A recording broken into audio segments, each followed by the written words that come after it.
ایک اناؤنسمنٹ سن لیجئے، ایک آپ سب کے لیے بہت اہم اناؤنسمنٹ ہے۔ آپ کو یاد ہوگا کہ لیڈر آف دا اپوزیشن کی ڈسکوالیفیکیشن کے بعد ایشو سب جوڈس تھا۔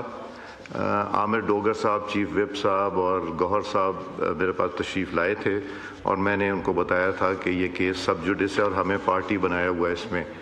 تو وہ میں نے 19 نومبر کو ایک خط لکھا، 5 دسمبر، 19 دسمبر اینڈ 29 دسمبر 2025 کو سٹیٹس کنفرم کرنے کے لیے۔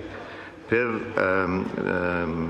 ملک عامر ڈوگر صاحب، وپ صاحب نے وہ ہمارے پاس کاغذ جمع کرایا اور پھر میں جب یہاں آیا تو وہ مجھے ملنے آئے، جس میں پشاور ہائی کورٹ میں کنفرمیشن تھی وڈرال آف کیسز کی۔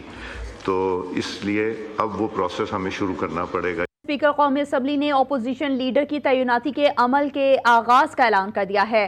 ایاز صادق نے ایوان کو آگاہ کیا ہے کہ متعلقہ دستاویزات کی فراہمی کے بعد اب اپوزیشن لیڈر کی تعیناتی کا عمل شروع کیا جا رہا ہے۔ ایک اناؤنسمنٹ سن لیجئے، ایک آپ سب کے لیے بہت اہم اناؤنسمنٹ ہے۔ آپ کو یاد ہوگا کہ لیڈر آف دا اپوزیشن کی ڈسکوالیفیکیشن کے بعد ایشو سب جوڈس تھا۔ عامر ڈوگر صاحب، چیف وپ صاحب اور گوہر صاحب میرے پاس تشریف لائے تھے اور میں نے ان کو بتایا تھا کہ یہ کیس سب جوڈس ہے اور ہمیں پارٹی بنایا ہوا ہے اس میں۔ تو وہ میں نے 19 نومبر کو ایک خط لکھا، 5 دسمبر، 19 دسمبر اینڈ 29 دسمبر 2025 کو سٹیٹس کنفرم کرنے کے لیے۔ پھر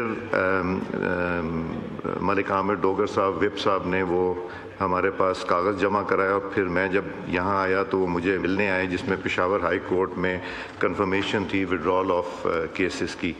تو اس لیے اب وہ پروسیس ہمیں شروع کرنا پڑے گا۔